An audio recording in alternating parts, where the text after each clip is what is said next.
अस्सलामुअलैकुम स्टूडेंट्स, उम्मीद करता हूँ आप लोग खैरियत से होंगे। हाजिर हूँ एमएफ इंग्लिश सेंटर से। तो स्टूडेंट आज जो है वो 7.3 करेंगे और इसके न्यूमेरिकल्स भी करेंगे, ठीक है, आज की वीडियो में। तो सबसे पहले मैं कॉन्सेप्ट क्लियर करूंगा इस टॉपिक का कि इस टॉपिक में क्या बात की जा रही है और बॉयल्स लॉ क्या होता है।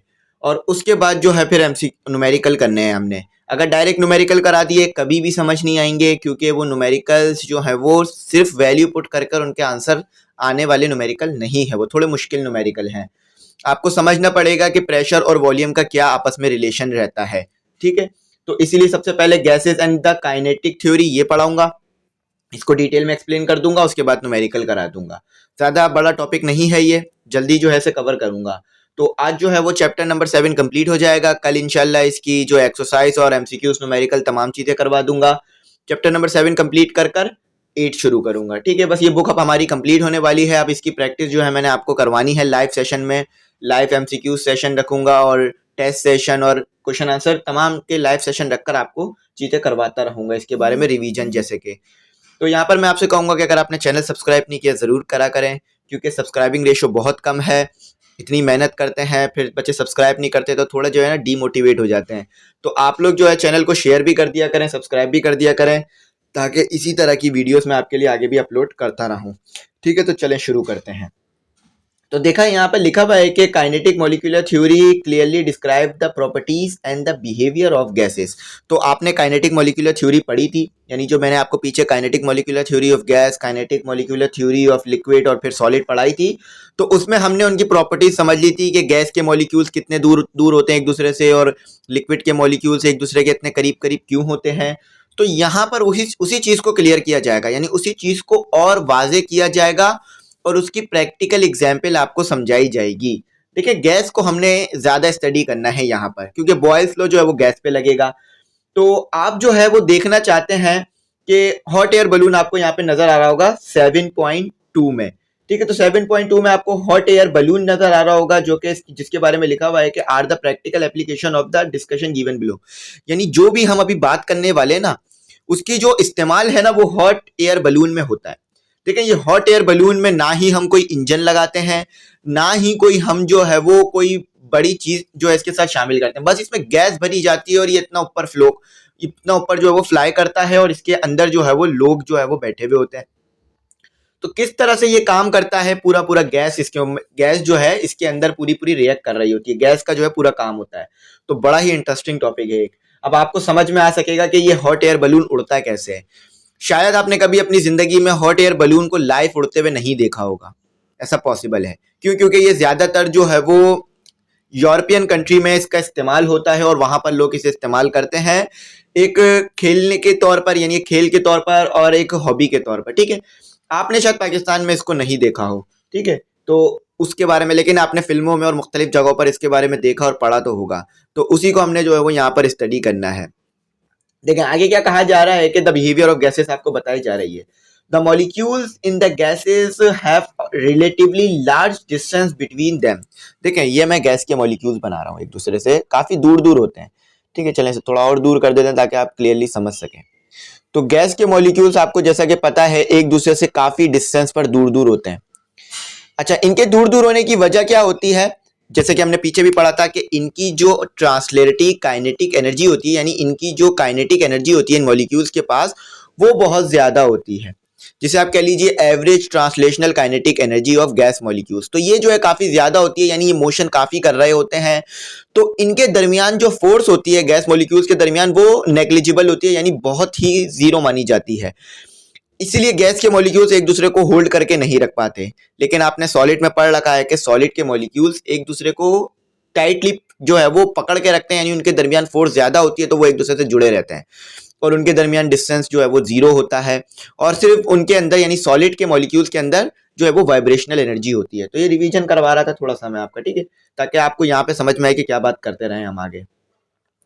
तो आगे यहाँ पे कहा जा रहा है कि the gas molecules move in a straight line. अच्छा, आप ये बात याद रखिएगा, अभी तक हमने गैस के मॉलिक्यूल्स की मोशन को तो नहीं पढ़ा, अभी तक सिर्फ उनके दरमियान के डिस्टेंस को पढ़ रहे थे।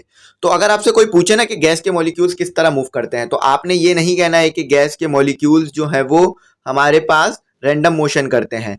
गैस के मॉलिक्यूल जो है वो एक खास डायरेक्शन में मोशन करते हैं, यानी एक स्ट्रेट लाइन में मोशन करते हैं। ठीक है, अगर एक गैस का मॉलिक्यूल है ना और सामने कोई भी मॉलिक्यूल नहीं है, तो ये गैस का मॉलिक्यूल जो है ना वो सी स्ट्रेट मोशन करेगा। ठीक है, कैसी मोशन करेगा? बिल्कुल स्ट्रेट मोशन करेगा। ठीक है, स्ट्रेट मोशन होगी। अगर कोई दूसरा मॉलिक्यूल सामने आ जाए, ये मॉलिक्यूल फिर इस मॉलिक्यूल से टकराकर, इस तरह टकराकर फिर किसी और डायरेक्शन में मोशन करने लग जाएगा, फिर किसी और डायरेक्शन में मोशन करने लग जाएगा, लेकिन फिर भी स्ट्रेट करेगा। यानी जैसे कि ये मॉलिक्यूल्स था, ये इससे आके टकराया तो इस डायरेक्शन में ये टकराने के बाद आ गया, लेकिन फिर भी स्ट्रेट मोशन करेगा। तो ये नहीं समझिएगा कि गैस के मॉलिक्यूल्स जो है वो सर्कल में सर्कुलर मोशन कर रहे होते हैं, या फिर जो है वो कोई कर्व मोशन कर रहे होते हैं, वो स्ट्रेट मोशन करते हैं, लेकिन एक दूसरे से टकराकर अपनी डायरेक्शन को चेंज करते हैं, फिर भी मोशन स्ट्रेट रहता है। फॉर एग्जाम्पल समझ लीजिए कि आपने एक बॉल फेंकी सामने, दूसरी बॉल से टकराई, तो जो बॉल आपने फेंकी थी वो स्ट्रेट मोशन कर रही थी, लेकिन बॉल टकराने के बाद जब दूसरे डायरेक्शन में मोशन करेगी, यानी जिस डायरेक्शन में आपने फेंकी थी अब उस डायरेक्शन में तो मोशन नहीं कर पाएगी क्योंकि वो दूसरी बॉल से टकरा गई। लेकिन दूसरी बॉल से टकराने के बाद जो है वो मोशन जो है वो भी स्ट्रेट होगा, यानी आपकी बॉल का किसी और डायरेक्शन में भी स्ट्रेट होगा, जैसे कि मैंने यहाँ डिनोट किया। ठीक है, ना कोई कर्व मोशन होता है ना कोई सर्कुलर मोशन होता है इसमें। तो ये जो है काफी ज्यादा बच्चों को मुश्किल होती है इस चीज में। अच्छा, ये तो पहली बात हो गई। अब इसमें दूसरी बात कहता है कि it's collides with another gas molecules और with the wall of its container. तो यही मॉलिक्यूल जो है वो अगर किसी सिलेंडर में मैंने भरे हुए हैं, फॉर एग्जाम्पल यहाँ पे मैं एक सिलेंडर बना लेता हूँ। ठीक है, ये हमारे पास छोटा सा हमारा सिलेंडर है, ये हमारे पास एक छोटा सा हमारा सिलेंडर है। ठीक है,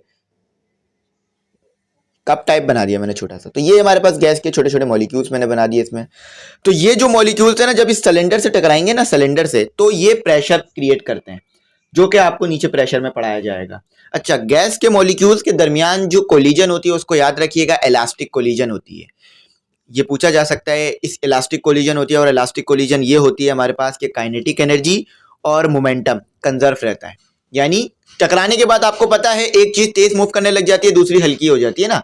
आप अगर ये एक दो बॉल लें, छोटी छोटी दो बॉलें लें, क्रिकेट की या क्रिकेट बॉल, उन्हें आपस में टकराएं, तो आप देखेंगे टकराने के बाद जो रुकी हुई बॉल होगी वो मोशन करने लगेगी और जो बॉल आपने टकराई थी वो हल्की हो जाएगी।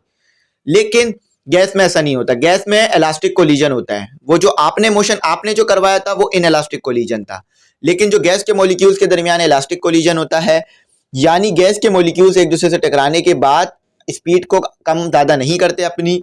ठीक है, मोशन करते रहते हैं और मोमेंटम और काइनेटिक एनर्जी कंजर्व रहता है, उसमें चेंज नहीं आता। ठीक है, कांस्टेंट रहता है, ये समझ लीजिए। अच्छा, तो फिर यहाँ पर कहते हैं कि the behaviour of gas can be describe completely by it's pressure, volume and temperature. तो आप गैस के बिहेवियर को, यानी उसका कैसा मिजाज है, गैस का कैसा मिजाज, देखिए हर इंसान का अलग अलग मिजाज होता है ना। जैसे कि आपका मिजाज है कि आप कोई चीज जो है अगर समझ नहीं आ रही हो तो उसको 2-3 बार समझते हैं। कुछ बच्चों का मिजाज होता है कि अगर नहीं समझ में आ रही है तो फिर टीचर से पूछ लेते हैं, या कुछ का ऐसा मिजाज होता है कि नहीं समझ में आ रही तो उस टॉपिक को छोड़ के दूसरा कर लेते हैं। तो अलग अलग मिजाज होता है ना, इसी तरह से गैस का भी अलग अलग मिजाज है। आपका मिजाज कैसे समझेंगे? आपसे बात कर कर, आपके बारे में जानकर। तो गैस का मिजाज कैसे समझेंगे आप? यानी बिहेवियर, उसके वॉल्यूम को देखकर, उसके प्रेशर को, उसके टेम्परेचर को देखकर। प्रेशर के ऊपर पढ़ते हैं, प्रेशर को आप पहले ही पढ़ चुके हैं अच्छी तरीके से। फॉर्मूला भी लिख देता हूं आपकी जो है वो रिवीजन के लिए, रिमाइंडर के लिए, कि हमारे पास था F/A, कितनी फोर्स लग रही है कितने एरिया पर, ये हमारे पास एक प्रेशर होता है। अच्छा, तो यहाँ पे यही लिखा हुआ है कि we already know the pressure is defined as the force per unit area, कि कितने फोर्स लग रही है कितने यूनिट एरिया पर। All the gases exert pressure on the wall of their container. This pressure is the total force exerted per unit area by the gas molecules during collision. तो अभी मैंने आपको बताया यही बात। थोड़ा सा मैं एक बड़ा जो है वो सिलेंडर बना लेता हूँ। ठीक है, अच्छा इसमें पिस्टन नहीं ले रहा हूँ मैं, सिलेंडर में पिस्टन भी होता है अक्सर, और ये ऊपर से पैक्ड ही मान लीजिए ऐसे। ठीक है, ये ऊपर से बंद है।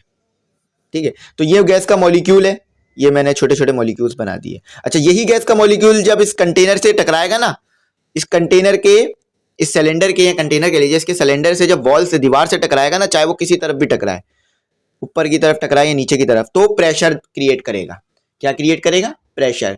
जब भी आप देखते हैं ना कि आप अगर किसी चीज में गैस भरी हुई है और ऊपर से उस जो है वो पिस्टन को प्रेस करें, तो आपको एक फोर्स महसूस होगी। तो वो फोर्स कौन लगा रहा होता है? कोई पीछे अंदर कोई इंसान तो नहीं बैठा हुआ ना सिलेंडर के, गैस होती है अंदर। वो गैस के मॉलिक्यूल्स जो है वो कहते हैं कि हमें मत दबाओ, हम नहीं दबेंगे। ठीक है, हम प्रेशर लगाना शुरू कर देते हैं किस पर? आपके पिस्टन पर और फिर आपको फोर्स महसूस होती है। इसी तरह से अगर किसी बहुत छोटी चीज में, जैसे कि आप एक बलून ले रहे हैं, बलून को जो है वो उसमें गैस फिल कर रहे हैं और गैस फिल करते जा रहे हैं, एकदम से गुब्बारा फट जाता है। क्यों फटता है? ना ही किसी ने सुई मारी, मैं ये बात कर रहा हूँ कि कोई सुई मार रहा नहीं है। आप नहीं बोलेंगे कि आप कहीं ये जवाब दे देंगे सर किसी ने सुई मार दी इसलिए गुब्बारा फट गया। हम साइंस के पॉइंट ऑफ व्यू से बात कर रहे हैं, ठीक है, फिलोसफिकल बात नहीं कर रहे हैं हम। तो गुब्बारा जो है वो फट गया। अब इसके पीछे क्या साइंस थी, किसी ने आपसे पूछ लिया तो कैसे जवाब देंगे? आपसे किसी ने पूछ लिया कि बेटा ये जो गुब्बारा है आप जो है वो फुला रहे थे, फटा क्यों? तो आप ये बोलेंगे कि मैंने हवा ज्यादा भर दी। ठीक है, हवा ज्यादा भर दी, लेकिन फटा क्यों? वजह तो होगी ना कोई। तो वजह ये हुई कि वो जो गैस के मॉलिक्यूल्स थे वो जो है वो फोर्स लगा रहे थे उसके सरफेस पर, गुब्बारे के सरफेस पर। अब आप जो है वो हवा उसके अंदर भरते गए, यानी आप जो है वो फूंक मारकर उसमें हवा भरते गए, फोर्स जो है वो बढ़ती गई। अब फोर्स इतनी बढ़ गई कि जो गुब्बारा था वो इतना मजबूत नहीं था कि उस फोर्स को बर्दाश्त कर पाए, इसलिए फट गया। ऐसा है ना कि अगर इस पे मैं मार्कर पे फोर्स लगाऊंगा ये बर्दाश्त नहीं कर पाएगा तो टूट जाएगा। इसी तरह से वो जो था आपके पास गुब्बारा वो बर्दाश्त नहीं कर पाया और फट गया। इसी तरह से ये चीजें हमारे पास वर्क करती हैं, ठीक है। चले अब जो है वो आगे पढ़ते हैं। मैंने आपको इसके पीछे का कॉन्सेप्ट दे दिया कि किस तरह से गैस जो है वो प्रेशर लगा रही होती है। इंशाल्लाह ये गुब्बारे की जो एग्जाम्पल है आप हमेशा याद रखिएगा, आपको कभी भी प्रेशर को समझने में और गैस को समझने में, गैस के प्रेशर को समझने में टेंशन नहीं रहेगी, ठीक है। बिल्कुल यही सेम बात यहाँ लिखी हुई है, लेकिन यहाँ पर एक थोड़ी सी और बात इंक्लूड की गई है जो कि मैं आपके लिए पढ़ना शुरू करता हूँ। लास्ट जो है वो लाइन से पढ़ता हूँ, पेज नंबर 164 के। If the number of molecules is double, then number of collision will also be double. Hence the pressure is also double. देखें वही बात है जो मैंने की। अगर आप क्या करेंगे, ज्यादा गैस भरेंगे गुब्बारे में तो क्या होगा, गैस के मॉलिक्यूल्स बढ़ते जाएंगे गुब्बारे में, और गैस के मॉलिक्यूल्स बढ़ेंगे तो प्रेशर भी बढ़ेगा। यानी अगर आपने देखें, आप किसी गैस में जो है वो, किसी बलून में जो है वो आपके पास भरी हुई थी गैस जो है वो, यानी ले लीजिए कि एक लीटर गैस या एक जो है उसमें गैस भरी हुई थी, ठीक है। आपने और गैस भर दी, डबल कर दी गैस को। तो जैसे ही आपने गैस को डबल किया तो प्रेशर जो है वो डबल हो गया। क्यों? क्योंकि नंबर ऑफ मॉलिक्यूल्स जो है वो डबल हो गए, ठीक है। तो नंबर ऑफ मॉलिक्यूल्स के डबल होने से ये भी हमारे पास डबल हो गया। अच्छा, तो यहाँ पर जो है हमारे पास यही बात की जा रही है, और नीचे भी यही सेम चीज लिखी हुई है कि of molecules is double then number of collision will also be double, यानी टकराना भी जो है वो बढ़ जाएगा गैस का मॉलिक्यूल्स का वॉल के साथ। अच्छा, यहाँ पर आप फिगर देखें 7.6a, 7.6b, 7.6c और 7.6d। तो इससे आपको प्रेशर को समझने में आसानी रहेगी। एक सिलेंडर लिया हुआ है, ठीक है। अब सिलेंडर में जो है वो मॉलिक्यूल टकरा रहा है, वॉल लिखा हुआ और ऊपर मॉलिक्यूल टकरा रहा है, ठीक है, सिलेंडर के वॉल से। तो प्रेशर कम लग रहा है। क्यों? यहाँ पर आपको रीडिंग भी बना के दी हुई है, एक स्केल टाइप बना के दिया हुआ है, ठीक है, तो मीटर बना के दिया हुआ है। तो प्रेशर कम लग रहा है, क्यों? मॉलिक्यूल कम है। अब आपने गैस बढ़ा दी तो बराबर में देखें आपके पास गैस बढ़ने से क्या हुआ, गैस भी बढ़ा दी और साथ ही साथ वॉल्यूम भी कम कर दिया, ठीक है। अभी वॉल्यूम और प्रेशर का रिलेशन हम पढ़ेंगे, आप बहुत अच्छी तरीके से मैं उसको एक्सप्लेन कर दूंगा आपको। तो फिर क्या हुआ, फिर यहाँ पर जो है वो वॉल से मॉलिक्यूल टकराया, अब ज्यादा प्रेशर लग रहा है। क्यों? क्योंकि मॉलिक्यूल्स की तादाद ज्यादा है। आपको ये बात पता है ना कि एक अगर बच्चा किसी गाड़ी को धक्का दे रहा है तो बहुत कम फोर्स होगी। इसी तरह से अगर बहुत सारे बच्चे मिलकर किसी गाड़ी को धक्का दें तो ऐसा लगेगा कोई बड़ा इंसान धक्का दे रहा है। क्यों? क्योंकि फोर्स बढ़ जाएगी। तो इसी तरह से मॉलिक्यूल का भी यही हिसाब है कि एक मॉलिक्यूल कम फोर्स लगाएगा, ज्यादा मॉलिक्यूल ज्यादा फोर्स लगाएंगे, ठीक है। क्वांटिटी बढ़ेगी तो आपके पास जो है वो फोर्स भी बढ़ेगी। तो फिर वॉल पे ज्यादा फोर्स लग रही है और आपको क्या आ जा रहा है, हाई प्रेशर हो गया है। हाई प्रेशर कैसे हुआ? मॉलिक्यूल्स की तादाद बढ़ गई। अच्छा, यहाँ पर आप मोशन को मैंने जो भी बताया था, मोशन गैस के मॉलिक्यूल्स के मोशन को आपको बताया था थोड़ा सा, तो वो गैस के मॉलिक्यूल्स का मोशन आप देख लीजिए, स्ट्रेट है, ठीक है। जब तक टकरा नहीं रहा स्ट्रेट है, जैसे किसी जगह से टकराता है स्ट्रेट नहीं रहता, ठीक है। फिर जो है अपनी डायरेक्शन तब्दील करता है, और यही आपको सामने बराबर में डायग्राम भी बनी हुई नजर आ रही होगी, ठीक है। तो प्रेशर यहाँ पर आपको फिर यही मॉलिक्यूल्स की डायरेक्शन बताई हुई है कि चारों तरफ लगाती है गैस। यानी अगर कोई गैस भरी हुई है ना आपने किसी सिलेंडर में, तो ऐसा नहीं है कि सिर्फ इस वॉल पे प्रेशर लगेगा या इस वॉल पे प्रेशर या इस वॉल पे, चारों तरफ प्रेशर लगेगा, ठीक है, क्योंकि गैस जो है वो जितनी भी जगह होती है उस तमाम को घेरने की कोशिश करती है। तो यहाँ पर यही बात की जा रही है।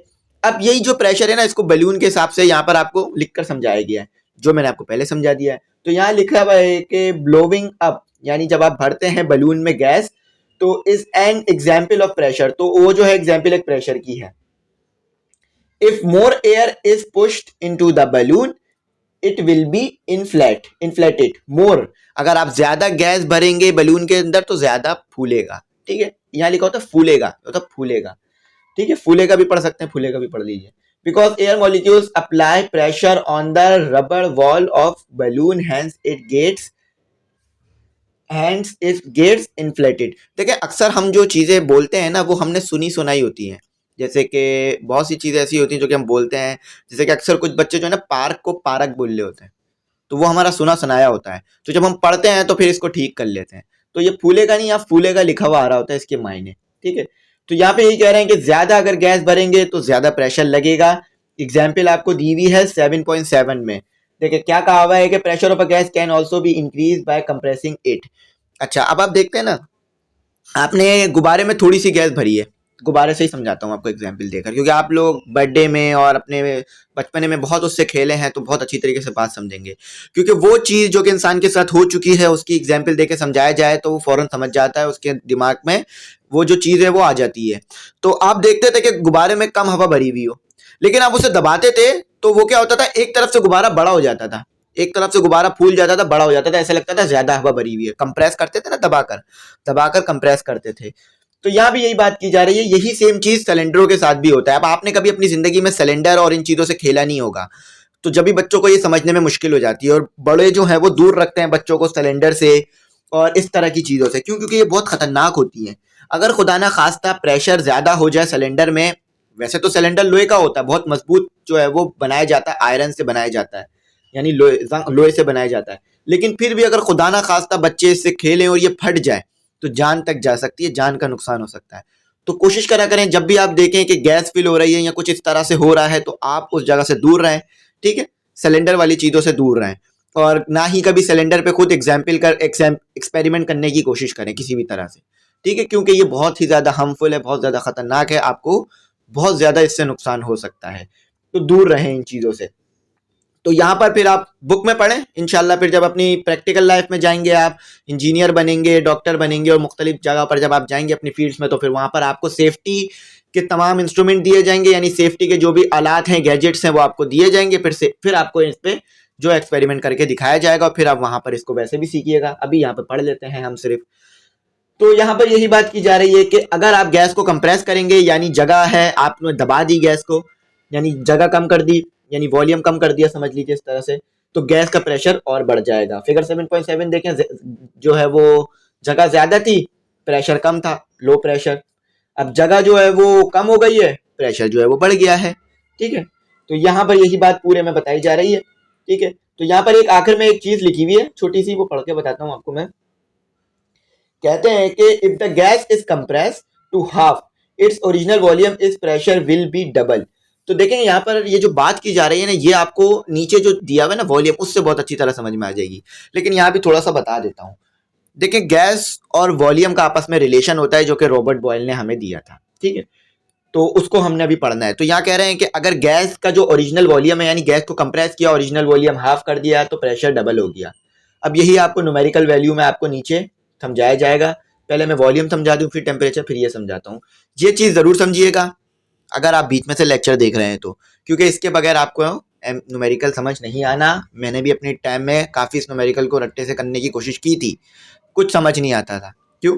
क्योंकि हमें बस ये सिखाया जाता था, ये डेटा है, ये फॉर्मूला है, पुट करो, आंसर ले लो, और क्या चाहिए। लेकिन ऐसा नहीं होता, आपको लॉजिक समझ में आना चाहिए कि है तो क्यों है, फिर आपको मसला नहीं होता। क्वेश्चन कभी कभार वैल्यूज तो दी हुई होती है, लेकिन वैल्यूज वैसे पुट नहीं करनी होती जैसे होती है। इनिशियल अलग होती है, फाइनल अलग होती है वैल्यू।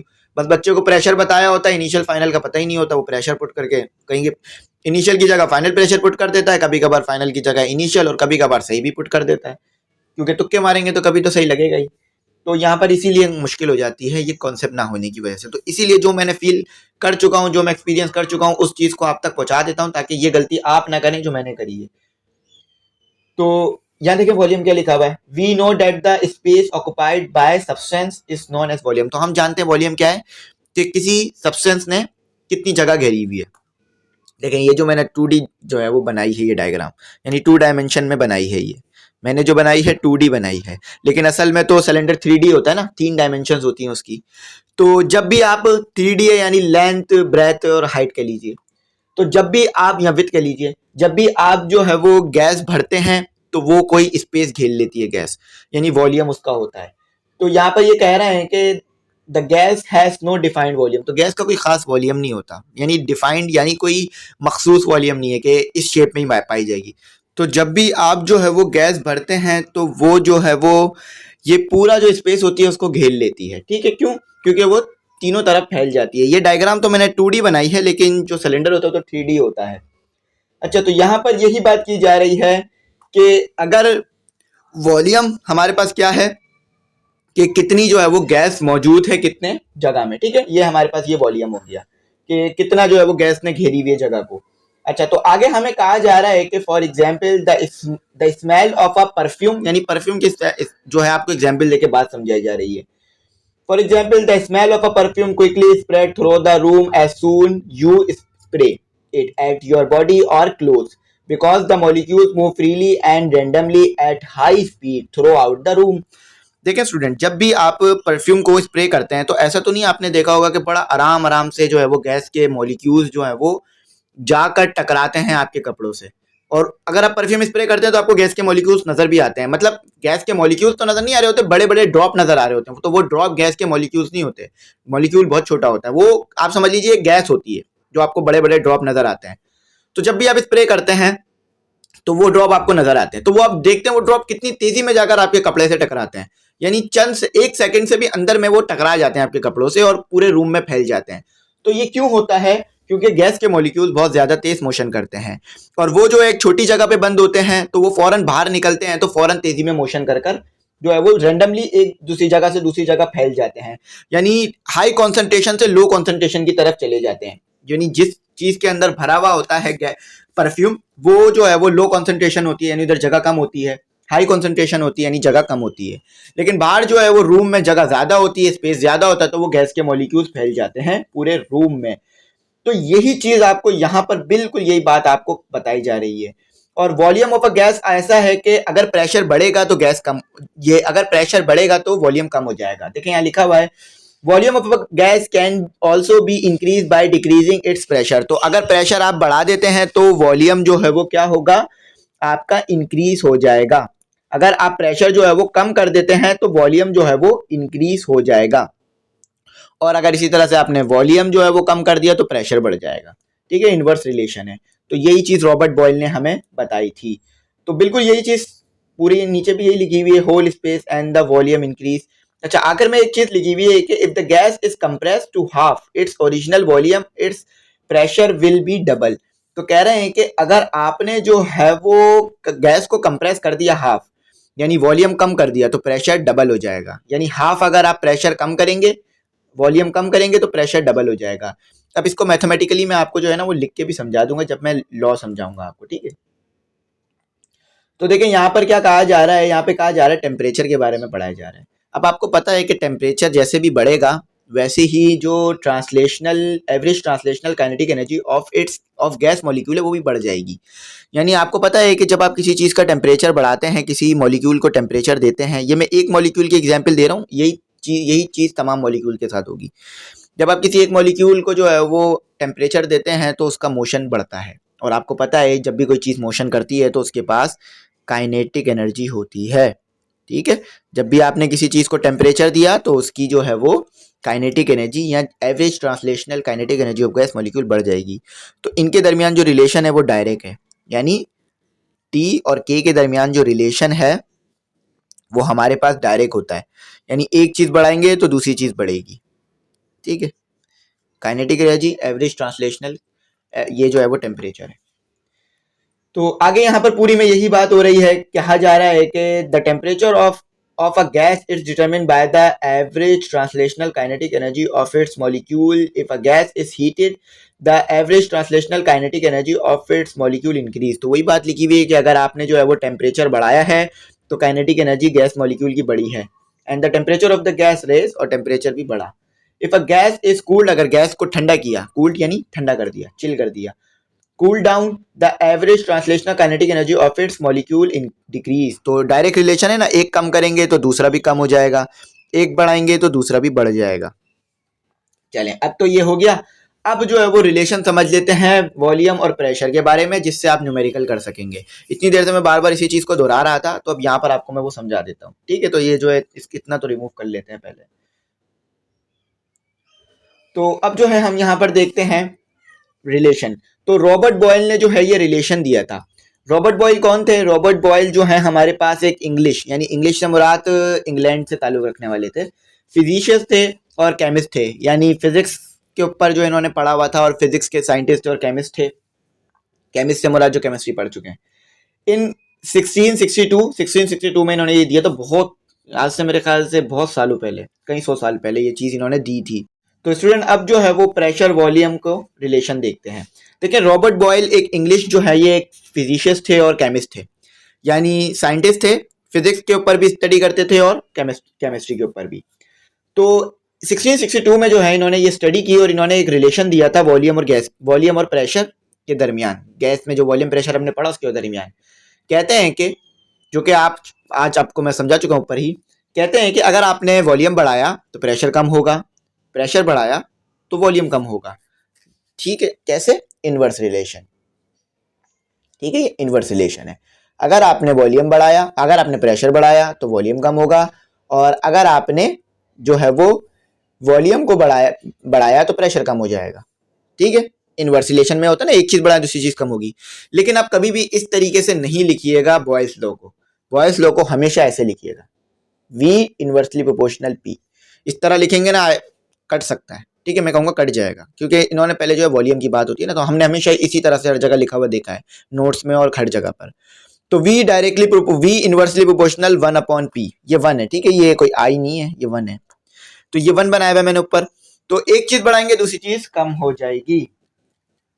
अच्छा, तो अगर आपको पता है कि आप इसमें क्या चाहते हैं, कि आप इसे इक्वेशन बनाना चाहते हैं, तो प्रोपोर्शनलिटी का साइन हटाने के लिए आपने यहाँ पे लगाना पड़ेगा इक्वल टू, और यहाँ लगाना पड़ेगा कांस्टेंट. ठीक है, कांस्टेंट. यहाँ पर एक खास कांस्टेंट आता है जिसको जो है वो हमें यहाँ पर तो आपको नहीं पढ़ाया गया है, लेकिन फर्स्ट ईयर में ये पढ़ाया जाता है इस कांस्टेंट को. ठीक है, तो यहाँ पर इस कांस्टेंट को अभी हम रहने देते हैं कि इधर कौन सा कांस्टेंट आता है. ठीक है, सिर्फ यहाँ समझ लीजिए कांस्टेंट आता है कोई भी. अब वो कुछ भी हो सकता है, के या आर. ठीक है, इंशाल्लाह फर्स्ट ईयर में जाएंगे तो उसको फर्दर स्टडी करेंगे. तो ग्राफ भी देख लीजिए, एक चीज बढ़ रही है तो दूसरी चीज कम हो रही है. ठीक है, अगर वॉल्यूम बढ़ा हुआ है तो प्रेशर कम हुआ हुआ है, और प्रेशर बढ़ा हुआ है तो वॉल्यूम जो है वो कम हुआ हुआ है, जिससे आप कर्व से बात समझ सकते हैं. स्ट्रेट लाइन होती है तो दोनों ऐसा होता है ना कि एक चीज बढ़ रही हो तो दूसरी चीज भी बढ़ रही होगी. लेकिन यहाँ पर आप देख रहे हैं कि किस तरह का रिलेशन दिया हुआ इन्होंने. यहाँ पर जो है वो कर्व बना हुआ है, तो एक चीज बढ़ी है दूसरी चीज कम हो गई है. अगर इसका ही रिलेशन आप इनवर्स में लेंगे, यही रिलेशन अगर आप इनवर्स में लेंगे ना, तो फिर ऐसा होगा कि स्ट्रेट लाइन में ग्राफ आ जाएगा आपके पास. ठीक है, चलें, तो यहाँ थोड़े से जो है वो हमें पोस्टुलेट लिख के दिए हुए हैं, पॉइंट्स लिख के दिए हुए हैं, वो पढ़ लेते हैं. If pressure of a gas is double its volume half. मैंने आपको उस वक्त बताया था, अब यहाँ पर आपको बताता हूँ कैसे होता है ये. अगर आपको कह रहा है कि वॉल्यूम डबल हुआ, वॉल्यूम क्या हुआ? डबल, तो प्रेशर क्या हो जाएगा? अगर यहाँ पर कहा जा रहा है कि pressure of a gas is double, अगर प्रेशर जो है वो डबल हो गया तो उसका जो वॉल्यूम है वो आपके पास हाफ हो जाएगा. तो देखें इस तरह से होता है ये. V कांस्टेंट की जगह मैं R लिख देता हूँ. ठीक है, या K भी लिख सकते हैं. तो हमारे पास प्रेशर क्या हुआ है? डबल हुआ है ना, प्रेशर डबल हुआ है. तो प्रेशर ये 2 यहाँ पर क्या हो रहा है? डिवाइड, ऊपर जाके हो जाएगा मल्टीप्लाई. ठीक है, तो ये 2 यहाँ पर आ गया. ये R/P. R/P किसके बराबर है आपके पास? V के ना. देखें, इसको मैं इस तरह लिख देता हूँ ताकि आपको समझ में आ जाए बात. कांस्टेंट की जगह मैंने लिख दिया R. ठीक है, तो ये R/P किसके बराबर है? V के ना, तो इसकी जगह V लिख देते हैं. देखा, अगर आपके पास प्रेशर जो है वो हाफ हुआ तो वॉल्यूम जो है वो डबल हो गया, और ये जो वॉल्यूम है आपके पास चेंज वाला है, यहाँ लगा लेते हैं. ठीक है, इसी तरह से आप प्रेशर भी निकाल सकते हैं कि अगर प्रेशर जो है वो हाफ हो रहा है अगर वॉल्यूम जो है वो डबल हो रहा है तो प्रेशर क्या हो जाएगा। ठीक है, तो ये देखा आपने कैसे हुआ कि प्रेशर डबल हुआ था ना, वॉल्यूम क्या हो गया, हाफ हो गया। ठीक है, मैंने आपको इसको रिलेशन से करा दिया। अच्छा, फिर ये कहते हैं कि the graph between P and V between P and inversely proportional are show below. तो वो कह रहे हैं कि हमने यहाँ पर आपको ग्राफ दिए हुए हैं कि अगर दोनों के दरमियान आप जो है वो डायरेक्ट देखेंगे, यानी आप देखेंगे कि एक चीज बढ़ रही है दूसरी चीज कम होगी, और इनवर्स देखेंगे तो स्ट्रेट लाइन मिल जाएगी।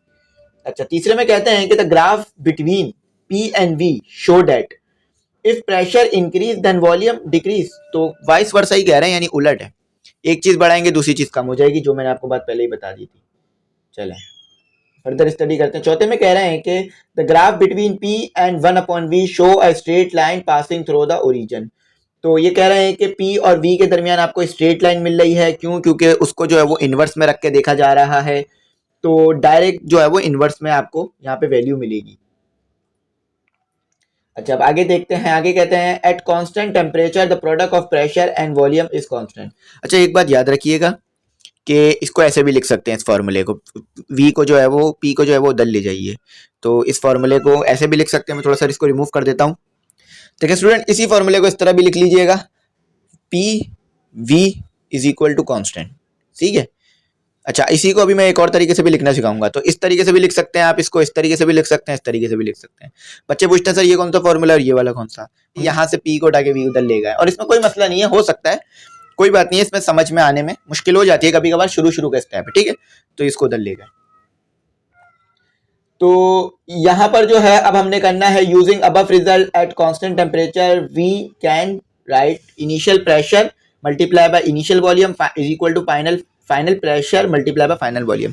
देखिए यहाँ पर एक बात याद रखिएगा कि ये जितना भी प्रोसेस हो रहा है ना, v और p के दरमियान जो हम रिलेशन देख रहे हैं, ये टेम्परेचर कांस्टेंट पर है, यानी बिल्कुल टेम्परेचर में कोई तब्दीली नहीं आ रही। अगर टेम्परेचर में तब्दीली आएगी तो फिर ये जो बॉयल्स लॉ है ये एप्लीकेबल नहीं रहेगा। टेम्परेचर हर वक्त कांस्टेंट लेना चाहिए, और ये कांस्टेंट टी नहीं है। ठीक है, ऐसा नहीं समझिएगा कि ये कांस्टेंट टी है, ये कांस्टेंट अलग है।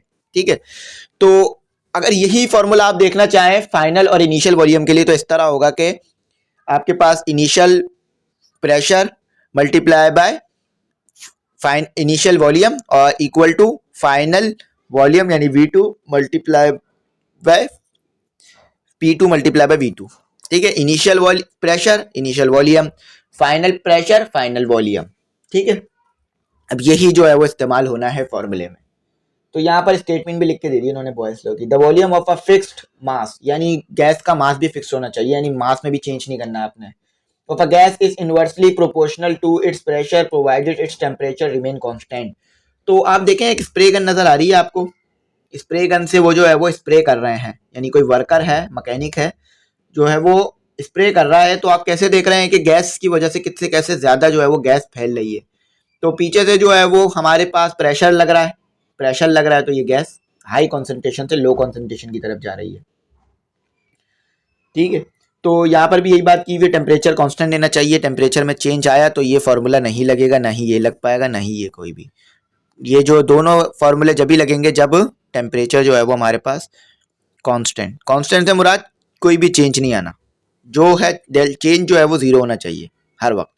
जहाँ चेंज आ गया वहां फिर ये फॉर्मूला खराब हो जाएगा, वैल्यू फर्क आ जाएगी। ठीक है, आपको फिगर 7.11 दिया हुआ है, वो भी मैंने आपको करके दिखा दिया था कि कैसे जो है वो वॉल्यूम अगर 1 होगा तो प्रेशर भी 1 होगा। ठीक है, और अगर वॉल्यूम जो है वो 0.5 यानी 1/2 होगा तो प्रेशर किस तरह से 2 बनेगा, और इसी तरह से 0.25 यानी 1/4 तो प्रेशर किस तरह 1/4 होगा। ये मैंने आपको अभी थोड़ी देर पहले 2 से करके दिखा दिया था ना, वैसे ही होगा। अच्छा, अब आ जाते हैं हम अपने सबसे इंपॉर्टेंट चीज, क्योंकि बच्चों को जो है वो ज्यादा मुश्किलात लगती है कभी कभार इसमें, न्यूमेरिकल पर। वर्क एग्जाम्पल 1 वर्क एग्जाम्पल 2 दो न्यूमेरिकल है, दोनों आपको डिटेल में करवा देता हूँ। तो सबसे पहला जो न्यूमेरिकल है वो है वर्क एग्जाम्पल 1। मैं लिख देता हूँ। गिवन डेटा देखते हैं, गिवन डेटा समझ नहीं हमें क्या क्या डेटा में दिया हुआ है। तो देखें यहाँ पे कहा जा रहा है कि a cylinder contain 16 centimetre cube of air at a pressure of 140 kilo pascal. देखें ये के लिखा हुआ है ना, ये प्रीफिक्स लिखा हुआ है किलो पास्कल, लेकिन किलो हम यूनिट नहीं लेंगे, हम यूनिट लेंगे सिर्फ PA। ये जो प्रीफिक्स है इसको हम न्यूमेरिकल वैल्यू में बदल देंगे, न्यूमेरिक वैल्यू में बदल देंगे। What will its volume be if the pressure on its is increased to 440 kilo pascal? देखें, सबसे पहले तो इनिशियल फाइनल समझते हैं। देखें, आपको इनिशियल जो वॉल्यूम दिया हुआ है, यानी जो पहले वॉल्यूम दिया हुआ है, वो दिया हुआ है आपको, इन्होंने यहाँ पर 16 सेंटीमीटर क्यूब। उसके बाद जो प्रेशर दिया हुआ है, इन्होंने आपको दिया हुआ है 140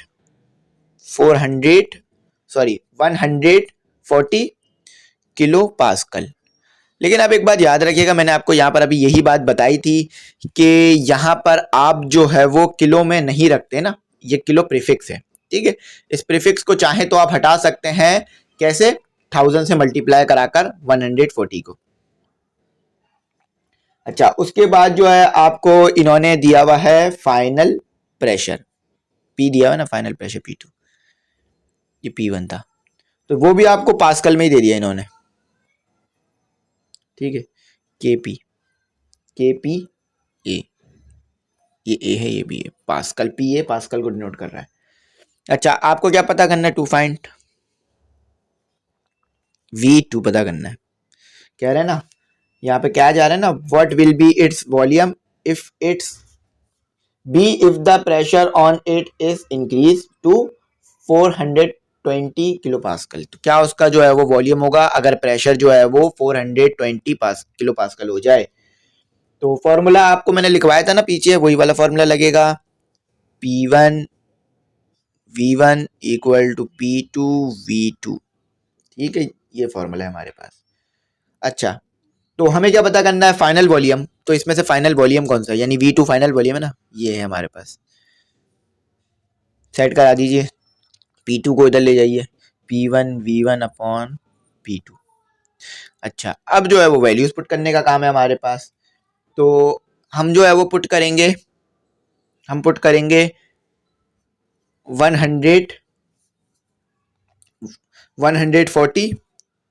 KB लगा देते हैं, ठीक है, किलो पास्कल।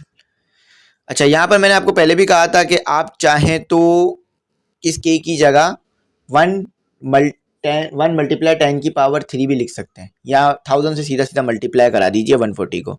तो हम एक काम करते हैं, हम ये ऐसे ही लिख देते हैं किलो में, ठीक है, किलो में लिख देते हैं, K लिख देते हैं यहाँ पर। अच्छा, उसके बाद हमारे पास वॉल्यूम क्या दिया हुआ है? वॉल्यूम दिया हुआ है 60। अच्छा, सेंटीमीटर क्यूब से मैं मीटर क्यूब में क्यों नहीं लेके गया? क्योंकि ज़रूरत नहीं है हमारे को ले जाने की, ठीक है, ज़रूरत नहीं है, क्योंकि आंसर भी सेंटीमीटर क्यूब में दिया हुआ है। और यहाँ पे लिख देते हैं V2 P2 जो दिया हुआ है 420। ठीक है, ये कैसे की कट गया? मल्टीप्लाई हो रहे हैं ना, तो कट गया, ये आपस में मल्टीप्लाई हो रहे हैं, डिवाइड हो रहे हैं, तो इसलिए कट गया, ठीक है। तो 140 मल्टीप्लाई बाय 60 और डिवाइडेड बाय 420।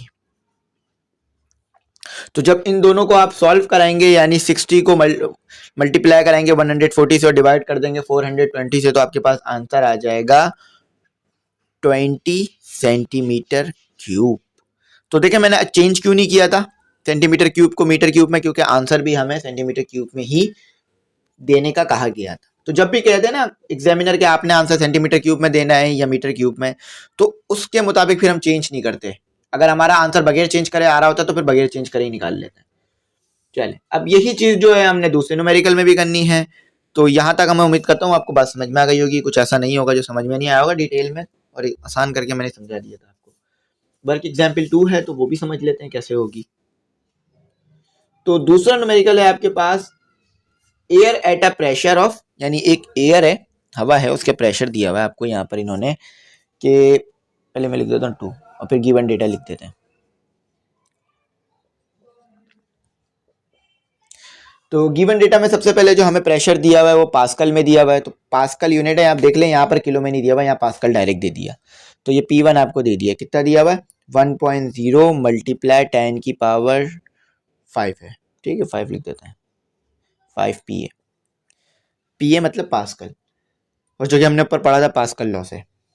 तो इस contain in a cylinder fitted with a piston. तो जो एयर है वो सिलेंडर में भरी हुई है और उसमें पिस्टन है लगा हुआ है। The air is now compress, air जो है वो कंप्रेस होती है, यानी एयर को दबा दिया जाता है, गैस को दबाया जाता है bye pushing the piston, piston को दबाकर, यानी पिस्टन को दबाया और गैस कंप्रेस हो गई, यानी जगह जो पहले ज्यादा थी वो जगह कम हो गई। So that the same mass of air, यानी मास तो यानी गैस अभी भी उतनी ही है लेकिन बस वॉल्यूम कम हो गया है हमारे पास।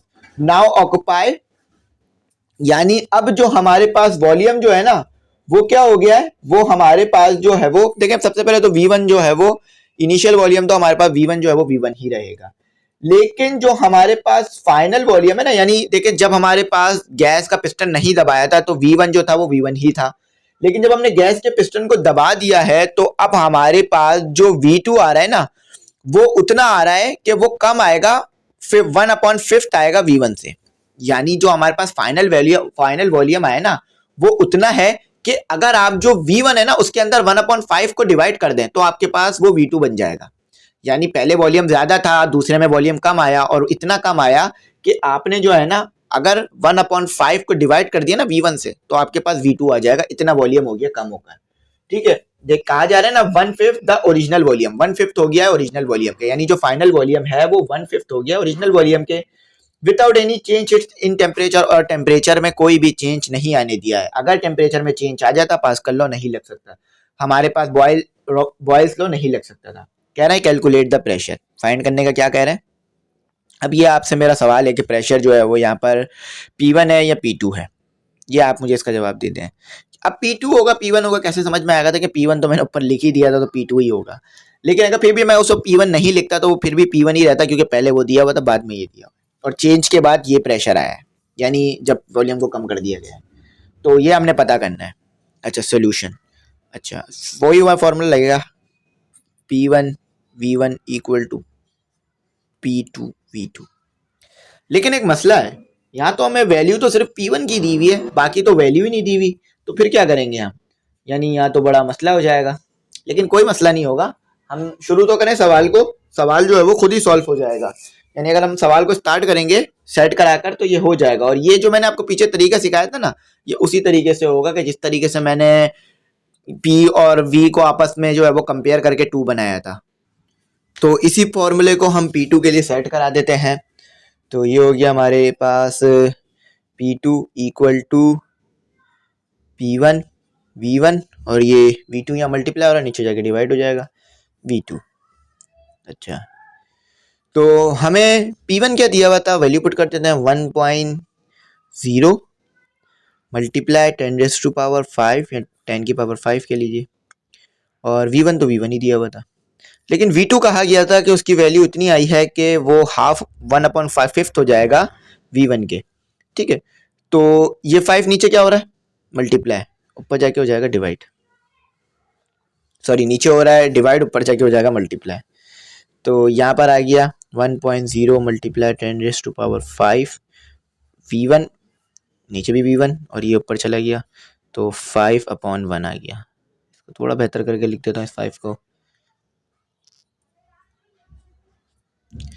ठीक है, तो ये V1 इस V1 से कैंसिल हो गया क्योंकि मल्टीप्लाई हो रहे हैं आपस में, देखें सब चीज़ें, तो ये डिवाइड हो रहे थे तो कैंसिल कर दिया मैंने, यानी ये 5 तो मल्टीप्लाई हो रहा है, लेकिन जब चीज़ें आपस में मल्टीप्लाई हो रही हो, बीच में कुछ प्लस प्लस नहीं हो तो चीज़ें कट रही हो तो काट सकते हैं हम इजीली। 5 मल्टीप्लाई हो जाएगा 1.0 मल्टीप्लाई 10⁵ और ये 5। ठीक है, तो P2 आ गया हमारे पास, तो ये आ गया मेरे पास 5.0 मल्टीप्लाई 10⁵। पास्कल यूनिट था तो पास्कल लिख देते हैं। ठीक है, ये वाला यूनिट हम नहीं लिख सकते, ठीक है ये वाला यूनिट हम नहीं लिख सकते क्योंकि हमें ये यूनिट नहीं दिया हुआ, हमें पास्कल में दिया हुआ यूनिट। ठीक है, तो ये हमारा हो गया, उम्मीद करता हूँ आपको समझ में आ गई होगी बात, कुछ ऐसा नहीं होगा जो समझ नहीं आया होगा। ठीक है, अगर आपको कुछ ऐसा समझ नहीं आया हो जो कि आप इसमें पूछना चाहें तो पूछ सकते हैं, इंशाल्लाह जो है मैं आपको रिप्लाई देने की पूरी कोशिश करूँगा। तो अब जो है हमारा बस इसकी एक्सरसाइज रह गई हैं, उसको मैंने इंशाल्लाह कल करा देना है आपको, और फिर इसे चैप्टर को कंप्लीट करके हम अपने नेक्स्ट चैप्टर की तरफ जो है वो मूव कर जाएंगे और अपने नेक्स्ट चैप्टर को करेंगे जो कि चैप्टर नंबर 8। तो जल्द से जल्द मैंने आपको ये कंप्लीट करा देना है, यानी ये बुक कंप्लीट करा दूंगा, ताकि ये बुक कंप्लीट हो जाए तो फिर आप आगे की तरफ जो है वो दूसरे भी सब्जेक्ट पर और ज़्यादा ध्यान दे सकें। अभी आपके पास काफ़ी टाइम है, बच्चे जो हैं वो पेपर को लेके परेशान हैं, कि सर पेपर जो है वो काफ़ी लेंदी आएगा, लेकिन पेपर जो है वाकई लेंदी होगा इस बार का। लेकिन मैंने अब तक इंग्लिश कंप्लीट करा दी है, फिज़िक्स भी मेरी कंप्लीट होने वाली है और मैथ भी इंशाल्लाह जल्द से जल्द आपको कंप्लीट कराऊंगा, ठीक है। तो इसी तरह से फिर आप दूसरे सब्जेक्ट की भी तैयारी करते रहें, उर्दू को भी पढ़ें और इस्लामियत को भी अच्छी तरीके से तैयारी करके जाएं, ताकि कन्फ्यूजन ना हो पेपर में और अच्छे से अच्छा पेपर आप दे सकें। तो उम्मीद करता हूँ यहाँ तक आपको बात समझ में आ गई होगी। और ग्रुप के बारे में जो है वो मैं डिटेल बता देता हूँ आपको उसकी, ताकि अगर आप ग्रुप में ऐड होना चाहें तो ऐड हो सकें। देखिए, ग्रुप की जो फ़ीस है वो हमने जो है वो साल में एक ही बार आपको पे करनी है। आप कांटेक्ट कर लीजिएगा, आपको फ़ीस मैं बता दूंगा। और यहाँ पर जो है एक चीज़ और है कि इसी फ़ीस के अंदर आपको एक बार फ़ीस देनी होगी। इसी फ़ीस के अंदर आपको नोट्स भी मिल जाएंगे, वीडियो लेक्चर्स भी मिल जाएंगे और तमाम चीज़ें इसी फ़ीस में मिल जाएंगी। आपको अलग से जो है वो फ़ीस पे नहीं करनी पड़ेगी। ऐसा नहीं है कि बार बार आपको जो है वो फ़ीस देनी पड़ेगी या बार बार जो है वो पे करना पड़ेगा। तो आई होप आपको बात जो है वो समझ में आ गई होगी। Thanks for watching. अल्लाह हाफिज़। दुआओं में याद रखिएगा।